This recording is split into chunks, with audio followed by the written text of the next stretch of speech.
সরকার কোন খেলায় মেতেছে সেটা তো সরকারই বলতে পারবে। দেশ চালায় সরকার, সমস্ত ক্ষমতা তাদের হাতে। আর বিএনপিকে সেই যেখানে কুকি চিহ্ন রয়েছে সেখানে কোথায় বিএনপি আবিষ্কার করলো? কি দূরবীন দিয়ে না মাইক্রোস্কোপ দিয়ে আবিষ্কার করলো সেখানে বিএনপিকে? এটা তো সরকারের ব্যর্থতা আজকে প্রমাণিত হয়ে গেছে। 16ই ডিসেম্বর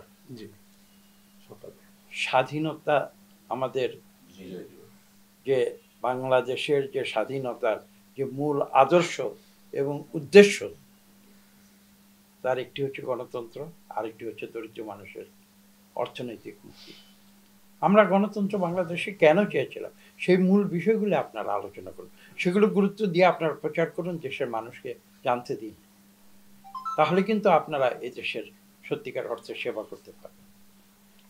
আমরা চেয়েছিলাম বাংলাদেশের মানুষ মন খুলে কথা বলবে, তারা নির্বিঘ্নে ভোটের অধিকার তারা প্রয়োগ করবে এবং তাদের যে ন্যূনতম জীবনযাপনের যে অধিকার, অর্থনৈতিক অধিকার, সেটা তারা নিশ্চিত করবে। এই কারণেই কিন্তু বাংলাদেশ স্বাধীন হয়েছিল। আমরা বুঝতে পেরেছিলাম যে পাকিস্তানের অবকাঠামোর ভিতরে, আপনারা আজকেও দেখতে পাচ্ছেন, সেই অবকাঠামোর ভিতরে গণতন্ত্র সম্ভব নয়। আজকে বাংলাদেশে কেন গণতন্ত্র থাকবে না? একটা যুক্তি আপনারা কেউ দেখাতে পারবেন?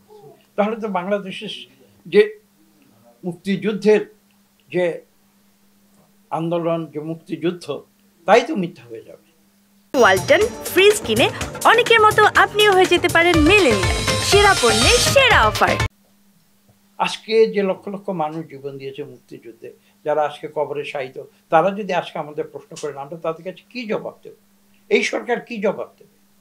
যারা নিজেদের মুক্তিযুদ্ধ পক্ষের শক্তি বলে দাবি করে, তারা কি জবাব দেবে? আমি তো একটু আগে ব্যাখ্যা করেছি সারা বিশ্ব এই সরকারকে কিভাবে মূল্যায়ন করেছে। এটা তো আমাদের মূল্যায়ন না, সারা বিশ্ববাসীর মূল্যায়ন, সারা বিশ্বের মিডিয়ার মূল্যায়ন, বিশ্বের যে গণতন্ত্রকামী দেশগুলো তাদের মূল্যায়ন। এবং সর্বশেষ আরেকটি পয়েন্ট যোগ করছেন, পৃথিবীতে যে মানবাধিকার সংস্থাগুলো রয়েছে, আপনি হিউম্যান রাইটস ওয়াচ বলুন, অ্যামনেস্টি বলুন, আপনাদের যে পত্রিকা জার্নালিস্ট উইদাউট বর্ডার্স, তাদের কথা বলুন, যে কোনো যে মানবাধিকার সংস্থাগুলো রয়েছে যারা মানুষের কল্যাণে সারা বিশ্বে কাজ করে, তারা বাংলাদেশের বর্তমান পরিস্থিতি নিয়ে কি বলছে? তা আমাদের কথা না। কাজে আজকে যে কথাটি বলছিলাম যে 16ই ডিসেম্বর সেই দিন তিনি গ্রেফতার হয়েছিলেন, আপনারা তো একটু আগে তার নিজের মুখেই সম্পূর্ণ বর্ণনাটি শুনেছেন। তাহলে আমরা কোন দেশে বাস করছি? আজকে থেকে দুদিন পরে ঈদ। ঈদ হচ্ছে একটা আনন্দ উৎসব, এক মাসের সংযম এবং ধৈর্যের পরীক্ষা দিয়ে মানুষ 30 দিন পরে ঈদ উদযাপন করে। আজকে কি উদযাপন করছি? আমরা কি আলোচনা করছি? কোন পরিস্থিতিতে আমরা বসবাস করছি? এর চেয়ে দুঃখের বিষয় তো আর কিছু হতে পারে না।